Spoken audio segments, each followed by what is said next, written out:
Hi, I'm Alexandra, And I'm Sarah, and you're listening to One Step Ahead. a podcast where we pretend to be your wise big sisters as we share insights about growing up, finding yourself, and designing a career path you'll love to follow. On today's episode, we have an in-depth conversation about how to know which schools to apply to and how to fill out a college application that is authentic to you and stands out from the crowd. Good morning, Sarah. How are you doing? I'm good. How are you? I'm good. It's been a week, but I'm good. Good. Yeah, same. I had a wild weekend. I had to learn how to change a tire over FaceTime, and it was snowing, and it was a lot. So I've had quite a weekend. Yeah, honestly, your weekend topped my weekend, but yes, I'm sorry to hear about that, but at least you know how to change a tire now. Oh, yeah, it was 100% a learning experience, and now oh my gosh, I'm one step closer to being an adult. Ooh. Oh my gosh. I hate that. Okay. Me too, but whatever. That's fine. Okay, well, Sarah, tell them where they can find us. Yes, you can follow us at the One Step Ahead podcast on Instagram, and in our bio are links to where you can listen to this episode on different platforms. And if you're enjoying our podcast, leave us a comment or send us a DM on Instagram, or you can leave a review on Apple Podcasts, and we'd love to hear from you. So Yeah, leave us a totally. comment. Leave us a comment. Okay, so let's jump into today's discussion. So, we want to first discuss how to know where to even begin looking for a college, like what you should be looking for. So I'm about to run through a big list right here. We're definitely gonna put this on Instagram so you can go and see a checklist, but these aren't in any particular order. They will all depend on your personal preferences in a school. So when you're looking for colleges, you need to be cognizant of the following: size, the values of the college, the majors that they have, clubs. Is it in the city or is it in a rural area? Do you want to stay in state or do you want to go out of state? What's the price? Does the school offer any scholarships? What's the girl to guy ratio? What are the on-campus facilities and amenities like? What about the living situation? What's the food situation like? Career services, college connections to the industry you want to work in. Do they have internship opportunities in place? What is the teacher to student ratio? Does your school have an attendance policy? Is it a research university or is it a teaching school? What's the political leaning of your university? Is it a sports school? What's the school spirit like? Those are the big ones I can think of, Sarah. Mm-hmm. Can you think of anything else? I don't think so. That kind of covers everything that at least I was looking for when I was looking for schools. Okay, cool. What do you think were the main ones for you personally when you started your school journey? I think that first off, I knew that I was interested in a math or science major, so I looked at schools that had strong programs for those things. And then I think probably next was size, because when I started thinking about it, I was like, okay, what does a school with 10,000 students look like? What does a school with 20,000 students look like? So what I did is I was kind of like, okay, my high school has 1,600 students and I want something bigger than that, but my hometown has 20,000 people, and I'd like to have a school that's smaller than how many people live in my hometown. So that was a good starting point where I was like, okay, I think I want somewhere in the middle, a medium-sized school, nothing, bigger than my town, but nothing smaller than my high school. So that was also a really good starting point for kind of narrowing down at least universities to even take the time to research, because there's so many. But other than that, I think I knew that I wanted to go out of state. I wanted to move south because Ohio weather is not really for me. So I decided that I wanted to go south to some sort of degree, and then I knew that I wanted to be less than a day's drive away from home. So that kind of created a radius around the Cleveland area as far as where I could kind of make this circle that would include schools that had my major or had what major I was interested in, and then like were kind of the size that I wanted. And that was like a good starting point to at least like create a list to like take time and actually look more into those schools, and then kind of find the other things that we've talked about them and see, oh, is this actually like a good fit for me or not? So that's where I Mhm. started. What about you? Okay, so when I was looking for a college, I know I definitely was looking for a school that was very strong, had a very strong business school, but then also had a really like rich arts program. I know I've mentioned in the past that I'm a double degree, so I'm getting a business degree, but I'm also getting a Bachelor of Arts. It was most important to me that like the business school I was going to had good connections and was well established, but was still small enough where I would have relationships with all of my teachers and I just wasn't like a number in a classroom. So that was super important to me. But then also, um, our school, Belmont, has a strong arts program and is connected well in Nashville for sure. So that was very important to me. But I too wanted to go out of state and was very excited to find Belmont and have it fit my criteria. Definitely price was a big thing too. And like scholarship, that was a massive decision and where I ended up.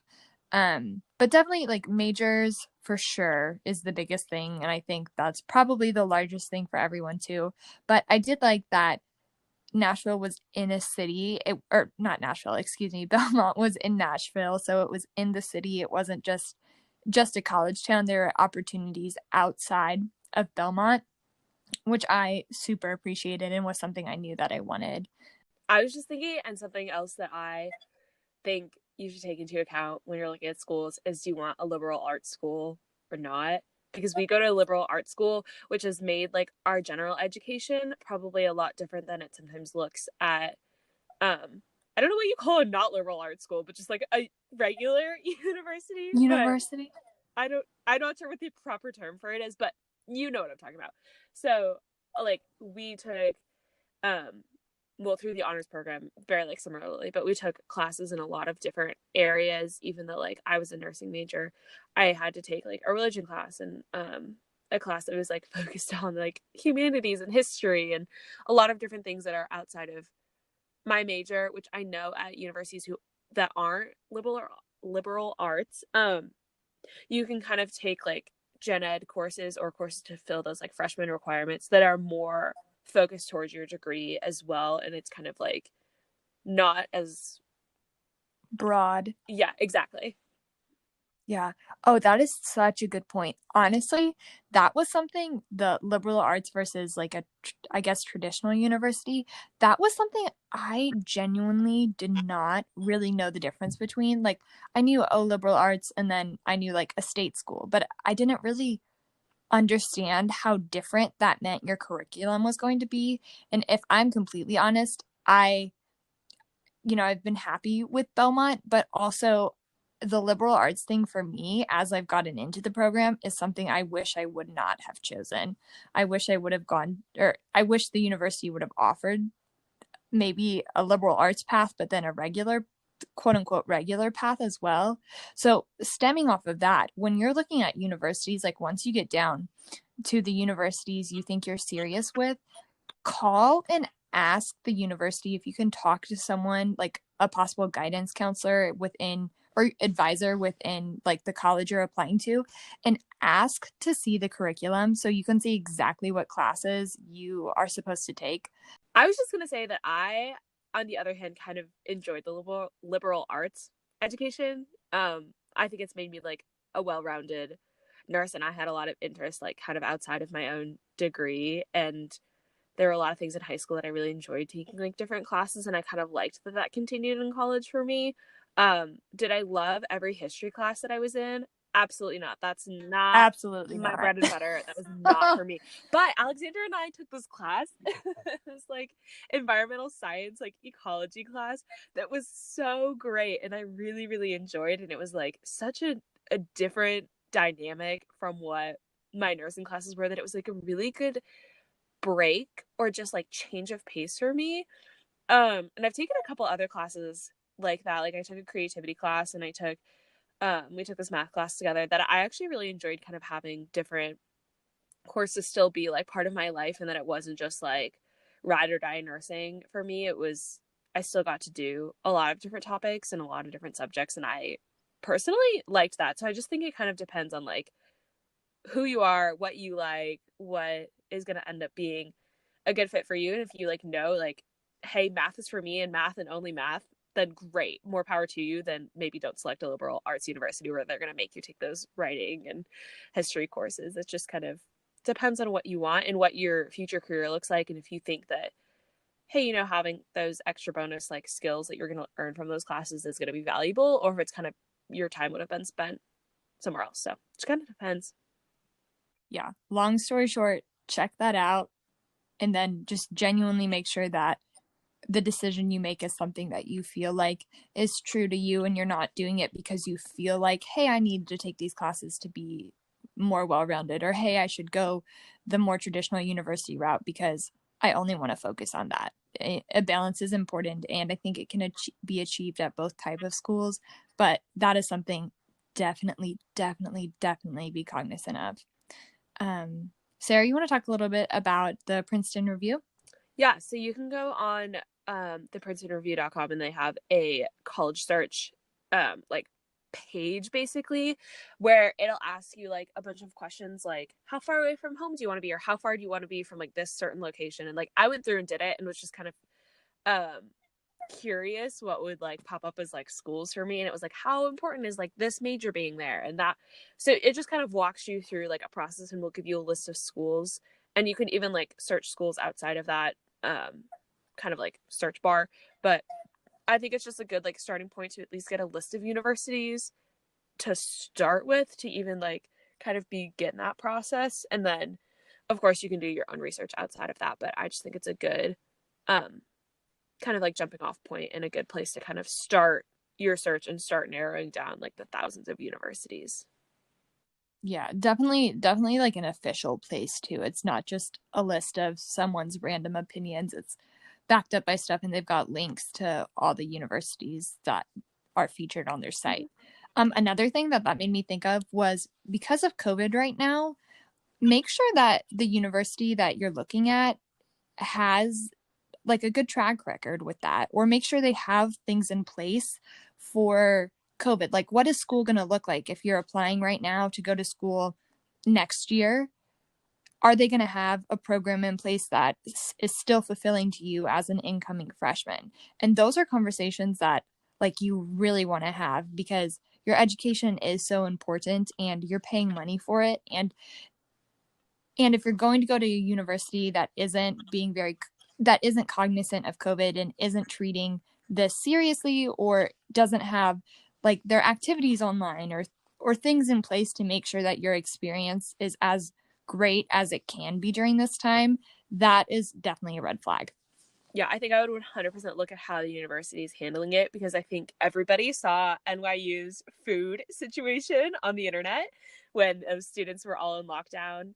And I think that that kind of like, obviously, I'm not a student there, but look at that for your university and how they handled it, because I think NYU really had to like turn things around. I think they made it right for their students, but it's like, how did they handle that? How was that process? Did they listen to the students? Were they responsive to what they needed? Were they, you know, kind of respectful of the students' opinions? I think those are all like important things to say, because um of course, like you don't know what the next few years with this looks like, and you want to make sure that your school is, you know, listening and responding to their students' needs and requests and concerns and those sort of things. Even outside of COVID, those all need to be true as well. Another thing too, beyond COVID, this is just regardless of the time period, go to ratemyprofessor.com and check out the professors at the school.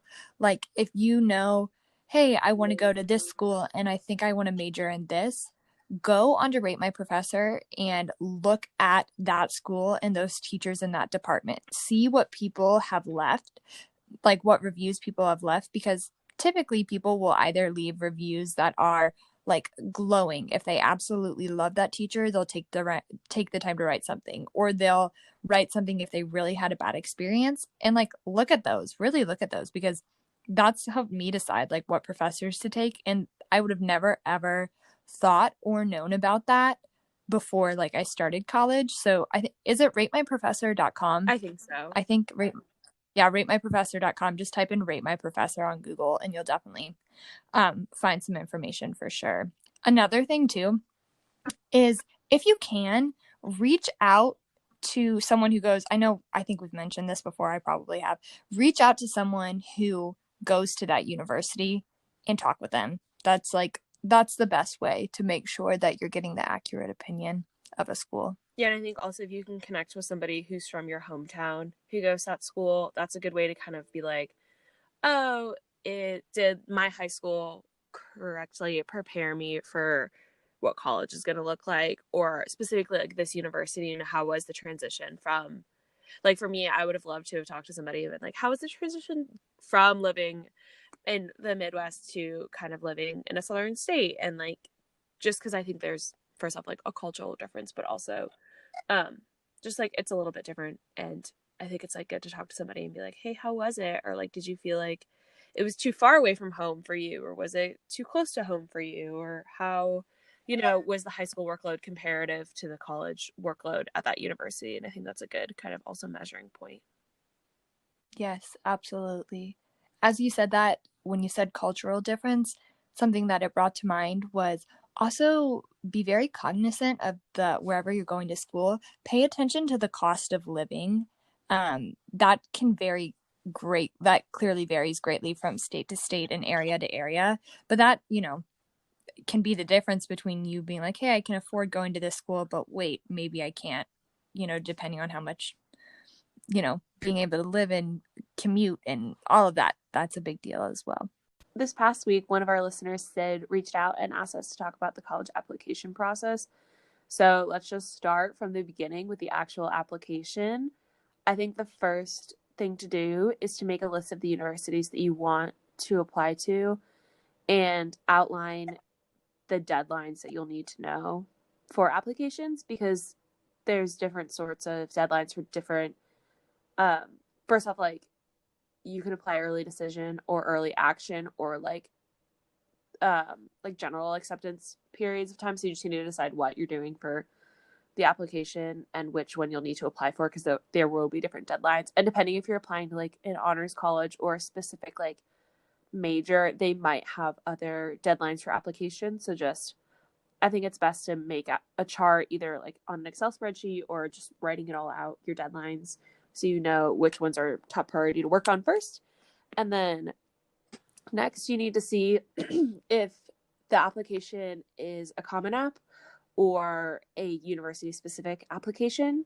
If it's on the Common App, basically you'll just make an account on the Common Application website, and then that application has like a specific essay prompt that you'll write this one essay that will get sent to all of these universities, and that same application essentially will get sent to each specific university. You'll still have to select which ones you want it to get sent to, but it's kind of this like standardized application that you'll use. Applications can cost different amounts for different schools, and sometimes actually if you go on a tour first, they'll give you like a little slip for a free application, or at least I know that if I got on the mailing list for certain universities, they actually sent me like a code to put in to have a free application to that school. So also if you get those, save them, use them when it comes time to apply for schools. So I think that kind of just that first process of like getting yourself organized is like going to make the whole process seem a lot less overwhelming. And then you're also able to like check off things as you go, which I think is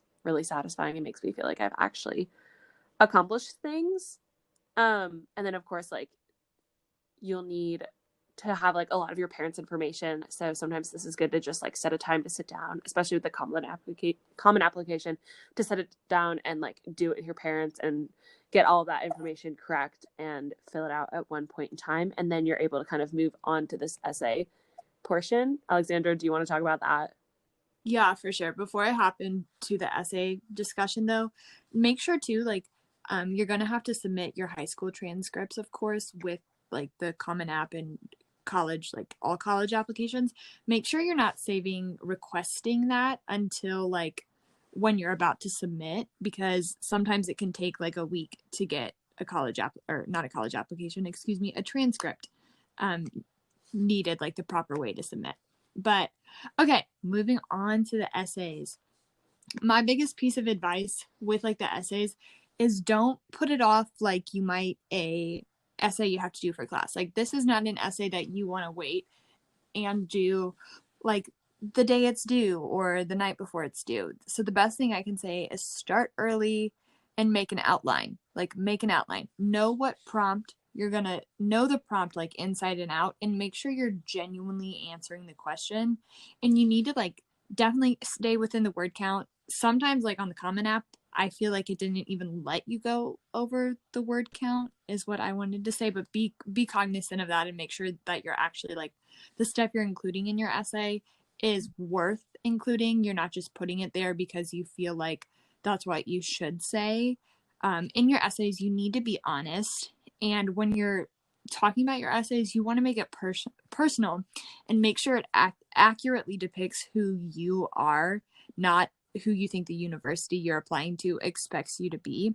Because genuinely, if you're applying to a university and you're having to falsify like the activities you were in, or not, if you're having to kind of like, if you feel like when you're writing the prompt you're not genuinely answering it, then maybe that's not the right university for you if that's the question that the university chose to have students answer for the application process.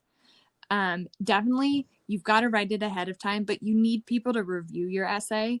Make sure you have different people review it. If you can have, your parent view it, or a guardian, and then a good friend, and maybe like your counselors. You want people who know you in different realms of your life to review it, to make sure it, first of all, reads well, but then secondly, is accurate.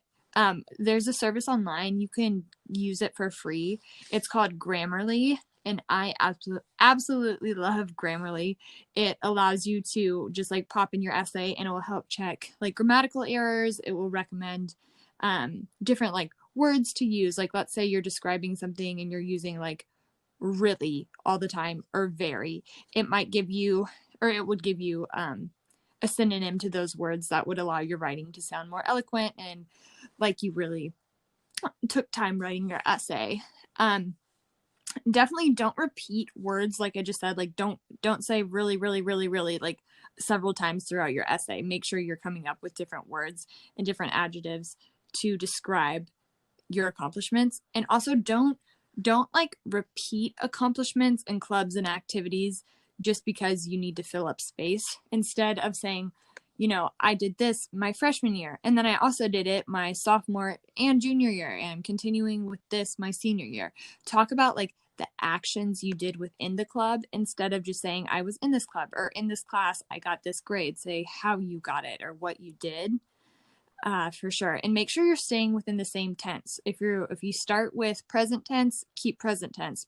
Don't switch back and forth between like past tense and present tense. And that's the same with knowing like, are you writing this essay in first person or are you writing this in third person? These are all things that but sometimes when it actually comes to the execution of an essay, we're not very aware of how we write, and then you don't want it to come up and surprise you at the end like that. Also, if you have a family member who has gone to that school, or you have a good friend who's gone to that school, or someone you're close with, if the prompt is something that asks about like, hey, why do you personally think that joining, or why do you personally think that attending this university would be the best like decision for you? It's okay to be like, hey, my mom went to this school and she always told me about this certain tradition growing up, and this was part of my decision as to why I'm applying to this school. I love this part of the university, and I'm grateful to have had a mother or a connection or someone who has shared this with me throughout my like childhood and growing up. That is okay for sure. Also, if you put someone like in your essay, name drop them in your essay, make sure they review your essay. Definitely you want to get rid of the fluff, like cut the fluff out. This is your time to shine. Like everything you should be putting in your essay should be real, like so real, no extra language. You should not be trying to meet the word count. Like you should just be able to fill it with enough real information. Also, know the level of formality with your essays. Like, likely the common application is going to be like the highest level of formality. But I know when Sarah and I applied to like the honors program at our school, it was still a formal essay, but it wasn't quite so formal. There is more personal language that you were allowed to use. So make sure you're understanding that. And then another huge tip is write your essay, and then walk away from it for a few days or at least a day and come back and look at it with fresh eyes. Make sure, you know, all the things I just discussed are true. And when you submit your essay, like my final tip here is when you submit your essay, you should genuinely be proud of it. Not that, that defines you once you go to school, but it should be something where you look back and you're like, hey, yeah, that was a good essay. I was really proud of that one. Yeah, it stinks. The essay we wrote for like our honors program to get into it at our school, I loved my essay. It was so like it was one of, I feel like, the better essays I've ever written, and I lost it. I lost it somehow, and I can't find it anywhere. And I even emailed like the director of our program, and I was like, "Hey, do you have this?" And he was like, "No, I'm sorry." And I was like, Oh, "Oh my gosh, that's so sad. no." um, can you think of anything else to add to that giant essay mess I think started? I would just say, like, don't box yourself in to one essay prompt, because the Common Application has like 3 or 4 essay prompts. So if you write to one and you don't like what's happening, don't feel like you have to stick to that. Like, you can change kind of which prompt you're writing for, or even change what you're writing for that prompt. Like, I think my essay started off as one thing and like ended up as something completely different. And the Common Application even has like, I think it's just like, write about something that you want to write about, basically. So it's very, very open to kind of your own, you're able to write about what you want to, which I think is really good and really valuable. And I'm not necessarily like a strong writer, but I am proud of the essay that I turned in. So that's like a really good thing. I don't look back and kind of be like, oh, I wish I would have written something better for like my applications, or oh, if I had written a better essay, maybe I would have gotten in here or wherever. But like, I think that's really, really important. And I still like look back and I was like, okay, that was a good essay. I'm proud of that essay. I'm glad I turned that one in with my college application. So I think that's really good to kind of, if you feel good about submitting it, it's probably a good essay, and you're not gonna, regret submitting that with an application. Yeah. I think that the essay portion of all your applications, that is the part that you have the most control of, like in the present. If your grades aren't what you maybe had hoped they would be, or they're not as competitive as they should be for a certain university you're applying to, your essay is your calling card. Your essay allows people to know why like your grades or your activities or whatever weren't perfect. Like for me, I know in one of the schools I applied to, I really talked about how like I was sick in high school and how that had hindered me in some ways, but then I talked about how like I grew from that. And I think just if you ever have if there's an instead of lying about a situation, which I know like that's genuinely advice I'd heard, like puff up like what you did, or like if you weren't in like many clubs, say you were part of a club that like you weren't part of. Don't do that. Like genuinely don't do that.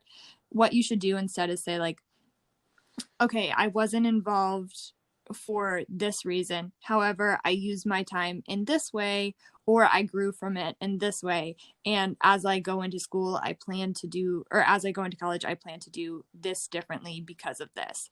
That's really important that you're taking, like, you're always talking about action steps, not just being like, you never want to be facetious with things you did that can always come back to bite you in the butt, especially because we live in like the internet era now. So you don't ever want to lie on things like that.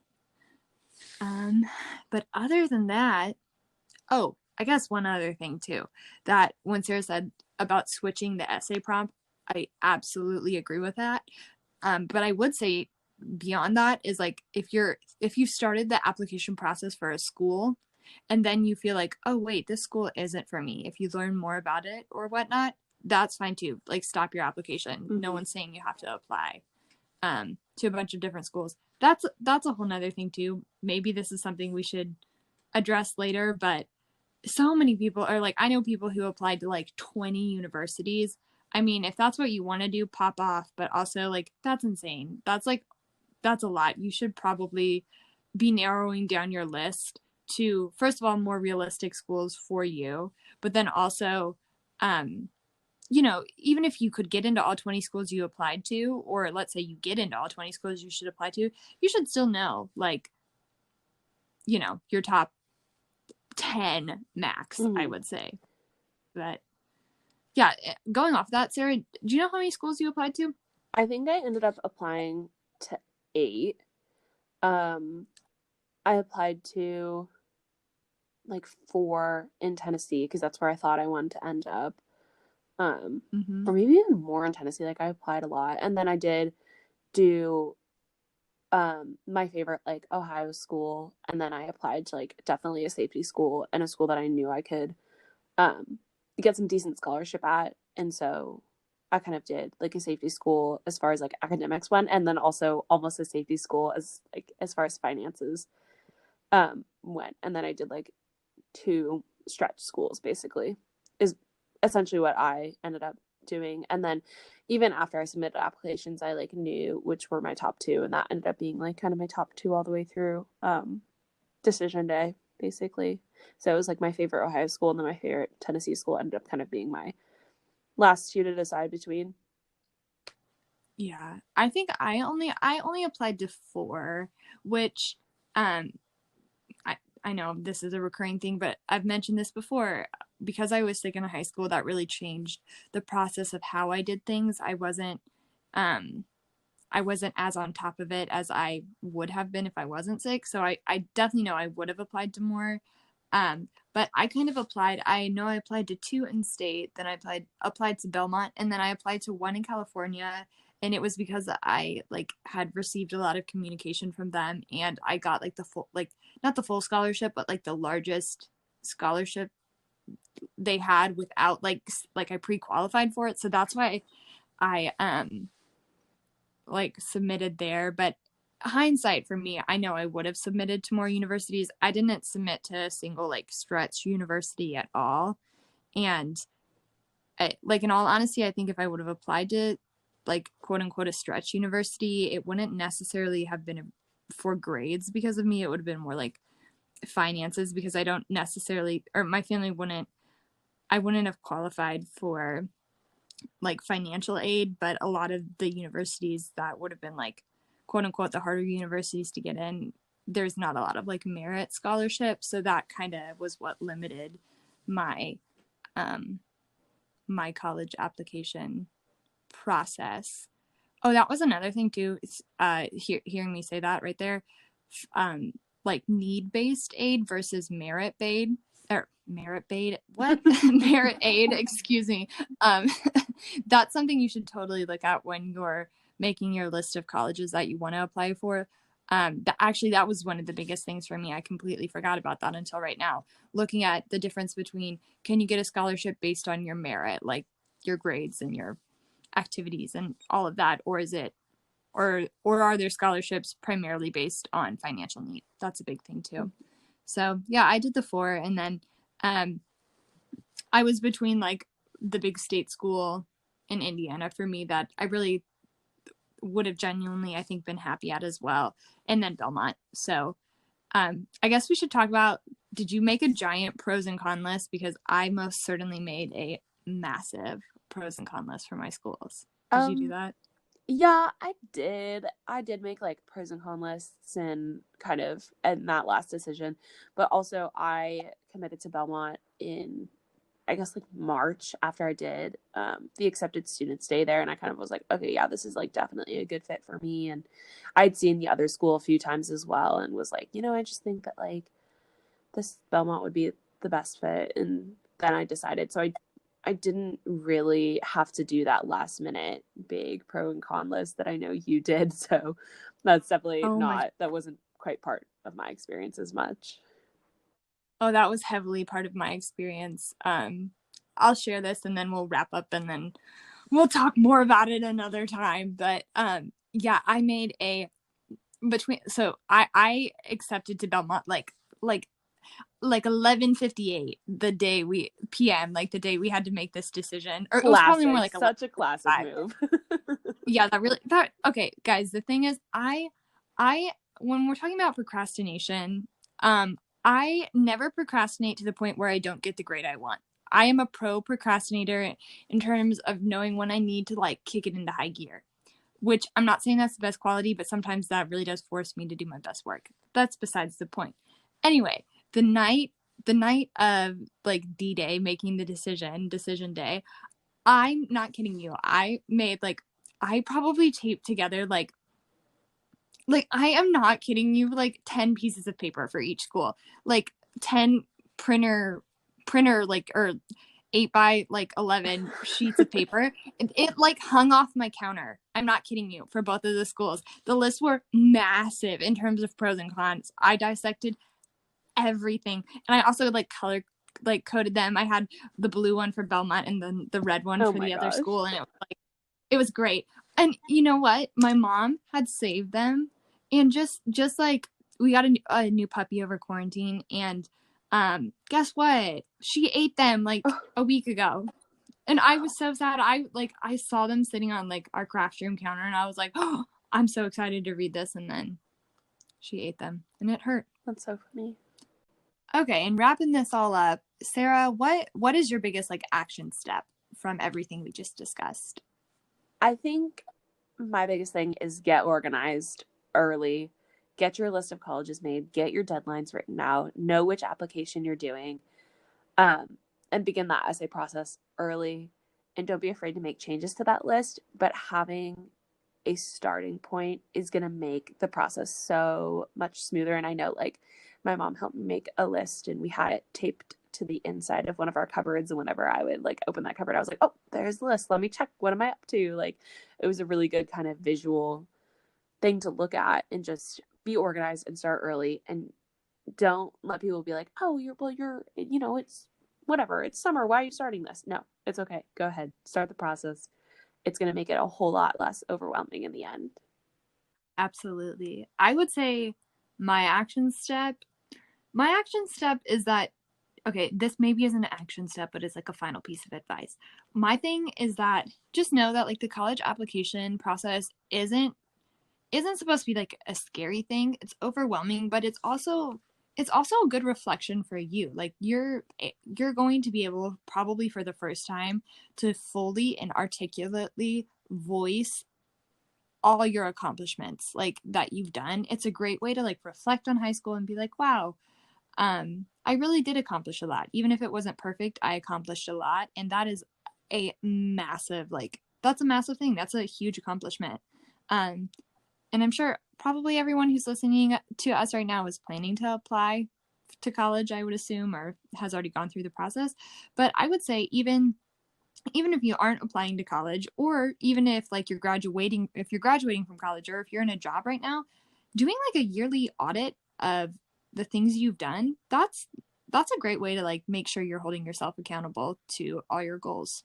So I'll end it there. That wasn't really an action step, but whatever. No, I think that's good advice. And I think that, like, as you go through college, definitely keep track of all those things. And you can even, like, edit your resume, or kind of make a list of things that you'll put on your resume to kind of keep track of what you've been up to throughout college, because that's also going to make the next process of, like, job applications that you go through Oh a my whole gosh. lot smoother, too. Oh my gosh, I can't even think about that yet. Um, yeah, that's a whole nother episode, ladies and gents.